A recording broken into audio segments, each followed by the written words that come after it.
Hey everybody, I hope you're doing well. I hope you are having a good day. I hope your weekend is beginning beautifully. The weather, at least in North Carolina, is ridiculous. I hope you're enjoying whatever is happening with my hair, which is a scientific marvel on most days, but I don't even know what to say about today.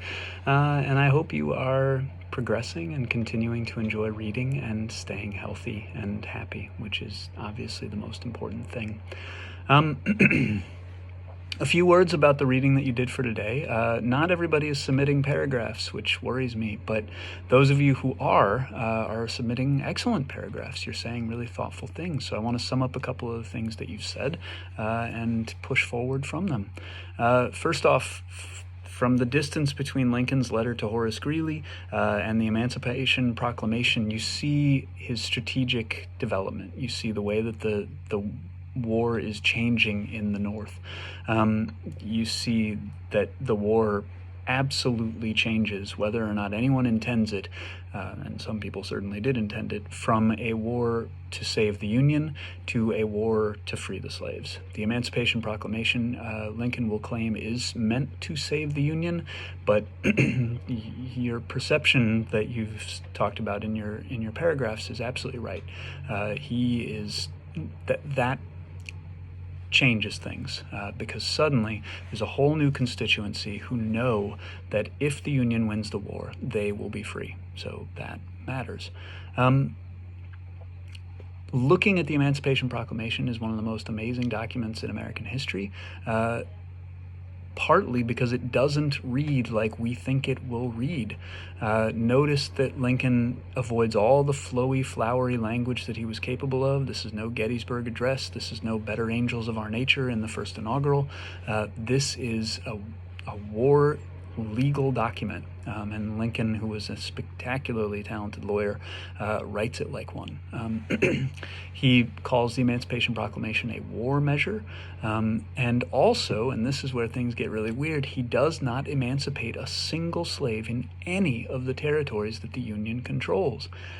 Why is that? Not many of you asked it, but I think a few of you assumed it and figured it out.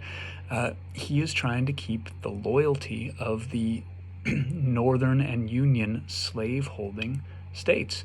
There's a story, I don't know if it's true or not, but the story says that someone says, "Mr. President, I believe that God is on our side." And Lincoln replies to him, "I hope God is on our side, but I need Kentucky." Well, Kentucky is a slave-holding state in the Union, and if he loses Kentucky, then he loses the Ohio River, which means that he loses the entire Midwest.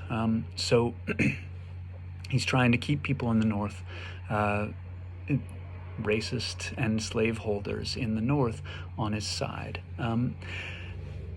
But I hope that doesn't make you think of the Emancipation Proclamation too cynically. It can, but there's counter arguments to that. First off, notice that he says that the Union Army will defend the freedom of all slaves who come to their lines. So that means that he's not saying it as a joke. He's essentially telling slaves that if they run away, they've got a place to go. And that is completely new. There's no fugitive slave clause in this act. Second, he says that former slaves may join the Army, but again, don't be too cynical. He doesn't say they have to. Having African Americans in the Army was an enormous benefit to the Union Army in all sorts of ways, but not least of which manpower, very cut and dried. They had more soldiers because of African Americans. But he's not saying they had to join it. But also, and this is really important, Lincoln gives former slaves the right of self-defense against former masters, which was one of the defining attributes that defined their slavery, their inability to defend themselves, even when threatened with death. So that's a big deal. The Emancipation Proclamation is no joke. Okay. In the order of retaliation, which only a few of you wrote about, Lincoln goes a step further. He describes African Americans as essentially equal to white soldiers, not to mention white Confederate soldiers, which had to stress them out in all sorts of fun and funny ways. So that's a big deal, and it also suggests that African American soldiers were, by virtue of their service, potential citizens equals to white men. Okay, the Gettysburg Address. I was so pleased with your readings of the Gettysburg Address. You are noticing not only that he's describing America as designed for equality, but he is also trying to unify people around the notion that that's what America can be now. So that's going to get super exciting. That will matter for the next 150 years. There's a reason that Martin Luther King will think about the Gettysburg Address when he's writing his March on Washington speech. Next week we will see how these ideas played out. On Monday, which is the next day of readings, because this is a Friday, we will see Confederate partisans trying to figure out how to respond to emancipation. Emancipation was a controversial thing in the North as well as in the South.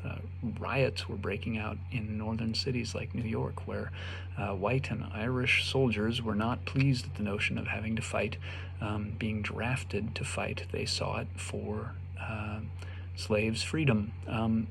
But it was also controversial in the Confederacy, where supposedly it had no effect, but it had a very clear effect. And we will see Confederates trying to figure out how to respond to that, trying to decide, as you'll see in the debates, whether to play the same game they saw the Union playing, attempting to win the war by appealing to African Americans, which would give up the entire notion of what grounded the concept of slavery, or to stand up for what they assumed they were fighting for, which was the right to own slaves. And in fact, they will re-debate the whole question of what the war is actually for. Is it for independence or is it for slavery? And if it's for independence, does their independence matter if they don't get to keep their slaves? So what we've just read for today will change the terms of the war, not just for the Union, but for Confederates too. Anyway, I hope you're doing well. Please take care of yourselves. My family just visited an ice cream shop. I'm going to go have an ice cream soda. It'll be delicious. Takeout, obviously. Be good to yourselves. Take care. Let me know if I can help. Bye.